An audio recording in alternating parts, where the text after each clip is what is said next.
Now, disasters happen. I worked in the federal government before the state. I worked on federal disasters all across the nation, all across the world. Disasters happen. Floods happen. 9/11 happened. But you should learn from it when it happens.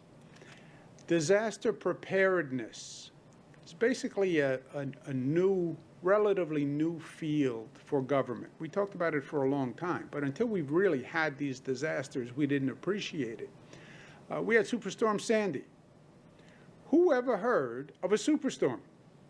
Who ever heard of flooding downtown Manhattan and flooding Queens and flooding Long Island and the Hudson flooding all the way into the Hudson Valley? Nobody ever heard of that before. We went through it. We learned from it. We are different because of it. Driving in today, went through the Queens Midtown Tunnel. Those two large brass doors made by a submarine company so that you close the doors, you seal the tunnel so it can't fill with water. Whoever heard of worrying about filling the tunnel with water? Nobody, until after Superstorm Sandy. Pumping stations all across the MTA now to pump out subway systems. Coverings for every subway opening now.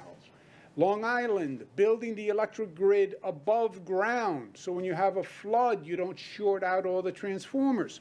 This is all post-Sandy world. Post-9/11 is a different world. From a security point of view, we changed dramatically. To this day, it's been so long now, you take it for granted, but there's an increased security presence everywhere. At airports, in front of public buildings, there are barricades, there are more police, more security forces. That's all post-9/11 learning the lesson. We have to learn the lesson post-COVID. And in truth, this nation should have learned this public health lesson way before COVID, because we had warnings after warnings. But at least now, let's learn the lesson post-COVID. Because, and I hate to say this, there will be a next time. Anyone who says with COVID, well, this is one and done, this is one in a lifetime. No, my friends, this is not one and done. This is not one in a lifetime. And this was in many ways predictable, because we had seen many warning signs before, which I'll mention in a moment. But it will happen again. And just look at the past 20 or so years. 1997, we had the avian flu. SARS, 2002, a coronavirus. COVID was not the first coronavirus. SARS was a coronavirus 20 years ago. Swine flu 2009, MERS 2012, a coronavirus. Ebola 2014, Zika 2016, Dengue 2019. Every few years we have had a warning. And what happened? We didn't really make the changes and the remedies that we needed to put in place. And then COVID hits 2020 and everybody says, oh, my gosh, what a surprise. No. Warning, warning, warning, warning. You do nothing to prepare. Now you have a real crisis with COVID-19.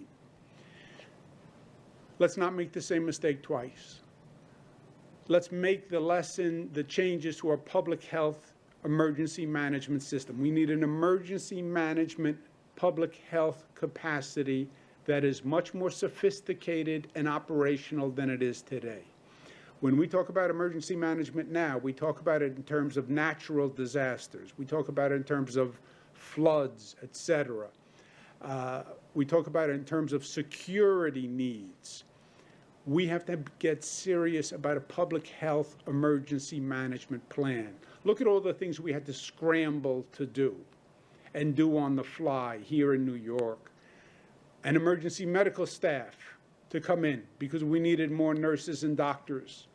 We had to have the hospitals work as a system so we could balance patient load. That we had to design on the fly. We didn't have enough PPE. We didn't have enough masks and gowns. We didn't have enough manufacturing capacity for PPE. We didn't have enough testing capacity. We didn't have enough Q-tips for testing capacity. We didn't have enough quarantine facilities. They weren't set up. We didn't have enough laboratories to test the results once we found enough Q-tips to take the samples. There was no contemplation of how you regulate the borders and test people coming in to see if they're sick. We're still not, as a nation, testing people to what I believe is a sufficient degree to make sure they're not bringing in variants from other nations. This is now an international complex. We know that COVID came in through the airports. We need a testing mechanism that's run by the federal government that protects our borders. And citizens have to be better prepared. I, as a person, have to be better prepared. You, as an individual, have to be better prepared. New Yorkers have to be better prepared to protect themselves and to be in a position to assist others. We have to be better educated and trained as citizens of the state. It can't be that we're watching TV and we're glued to the TV to find out vital information and vital basics to protect ourselves. We should be prepared and have the information and the education so we can protect our own health, our families, and our communities. We are launching a first of its kind in the nation, New York State Citizen Public Health Training Program. What this is a state-of-the-art public health training program for citizens. So they are informed, they are educated, and they are trained for the next one, for the end of COVID and for the next one, whatever that may be. And the time to get that education and training is now. Cornell University has developed a curriculum for citizens to be trained about public health emergencies. It is an 8-session, 16-hour curriculum. 8 hours of what they call self-paced content, where you can go online and do it at your leisure, your pace. 8 hours of interactive sessions, where you hear Cornell professors, SUNY professors, national experts, giving you the most recent, up-to-date, best information to educate yourself. The curriculum, and Cornell has done a fantastic job, talks about COVID-19, preventing COVID-19, but remember, COVID-19 is the third coronavirus we faced. SARS, MERS, COVID, all coronaviruses, all believed to come from bats, all believed to come from wet markets in China, and all similar. So, COVID, but not just COVID, COVID and being prepared for the next one. Health literacy, health priorities, public health for community resilience, public health preparedness, health impacts of emergency events. It will educate you so that you can protect yourself, your family, your community. Part of the course, there will be exams. They have a nicer word for exams. I forget what it is. Assessments.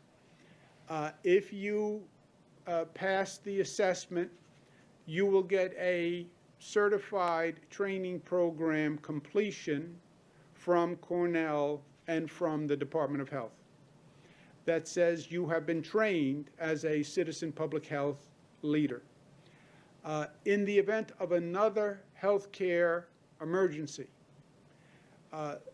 this would be a body of people who could volunteer to help in their community. I believe we will ultimately attract thousands of people to do this. Because first, why wouldn't you want to inform yourself after the hell we just went through? And they would then be across the state and available as a possible volunteer army. The best person to protect you is you, an informed you. It's about information and knowledge. Also, having the information and knowledge, I think, will go a long way towards reducing the anxiety that people felt now. People felt out of control, isolated and out of control. I don't know what spreads it. I don't know if I can accept a bag of groceries. I don't know if I can touch a doorknob. I don't know if I can go in an elevator with another person. All these questions, when you're dealing with a frightening disease.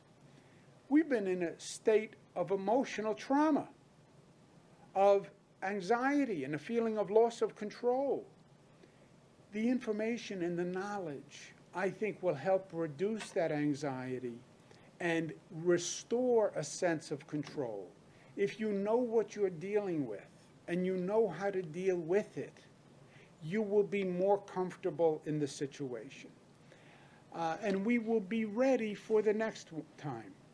And we'll have a sense of security about the next time because we'll know what to expect. The time to prepare for a disaster is before it happens.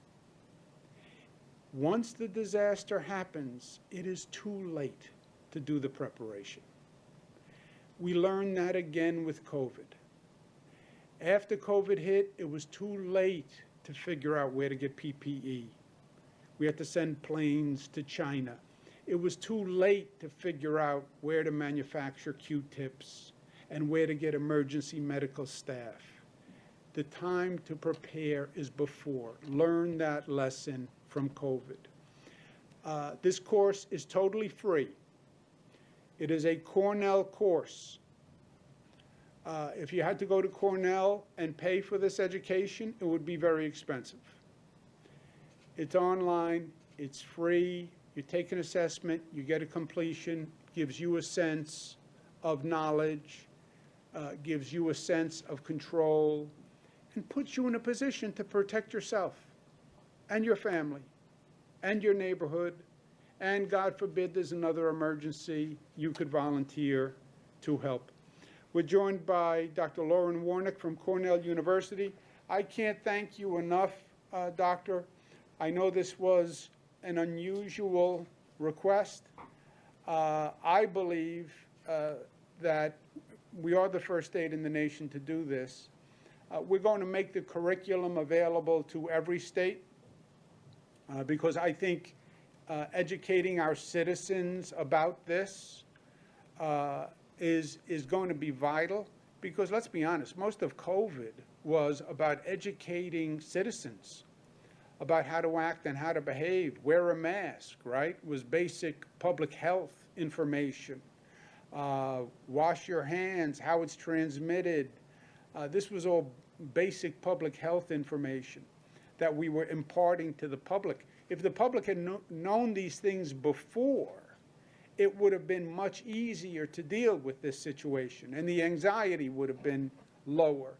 And frankly, there would have been less politics involved because there would have been more knowledge and more science involved.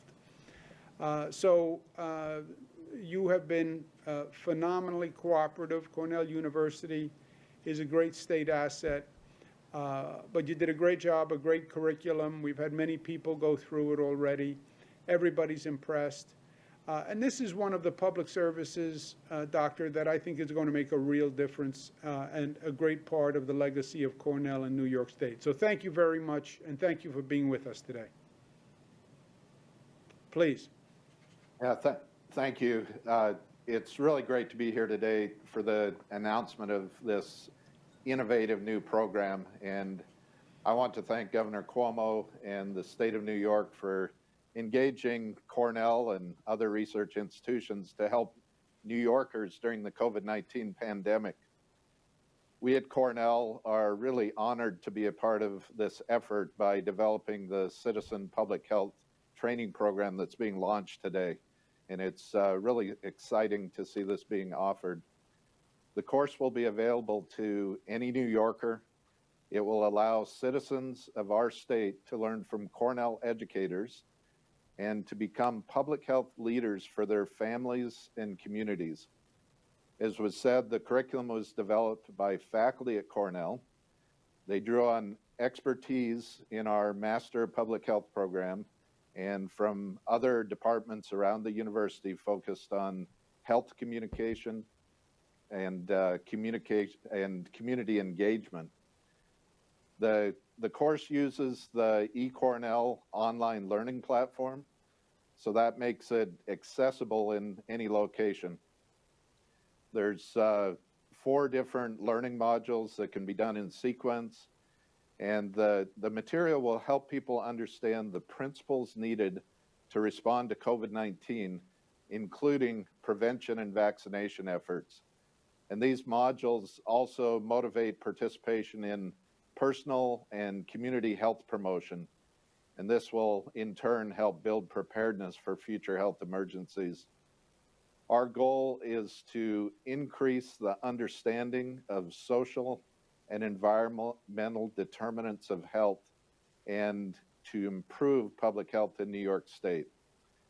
With so many informed and motivated citizens, New York will be better prepared to confront challenges that impact health, and these range from equity and sustainability to food and housing insecurity, and much more. I want to recognize the excellent work of the team from Cornell, from Northwell Health and state government who worked together to design and develop this outstanding program. And I speak for all of us here at Cornell University in saying that we're excited to be part of what's really a historic effort to help, first of all, stop COVID-19 and then support future public health needs. So thank you very much. It's great to be with you today. Thank you. Thank you, Doctor, and please thank everyone at Cornell on my behalf. Thank you very much for being with us. Certainly. I'd also like to thank the team at the Department of Health who worked very hard on this, Dr. Zucker, and Kelly Cummings and Molly Riley, who really spearheaded this effort for us. I encourage everyone in the state to take this course. Being informed, having knowledge, having information, reducing that anxiety so that when, God forbid, the next one happens, there's not that same panic and tightness in our chest. I expect another pandemic. I expect it. You look at that timeline, every few years there was something. I expect another one to happen. I expect another one to happen in the next few years, or a COVID variant, or a mutation from COVID. I expect it because that's what history tells us. Let's be better prepared. Let's be better informed. The months that we spent coming up to speed on basic public health information, let's make sure that doesn't happen again. And that is a real positive lesson to be learned from what we went through. I've had literally thousands of conversations during COVID with people. And the lack of information drove an anxiety, drove a sense of being out of control, and that creates a panic.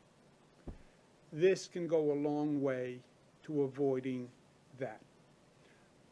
It's free, it's smart, it's well done, it's 16 hours, and it will be the best 16 hours you've spent investing in yourself and your family and your community, and it will give you peace of mind. So it's very well done. Please enroll, and we have enrollment open throughout this month.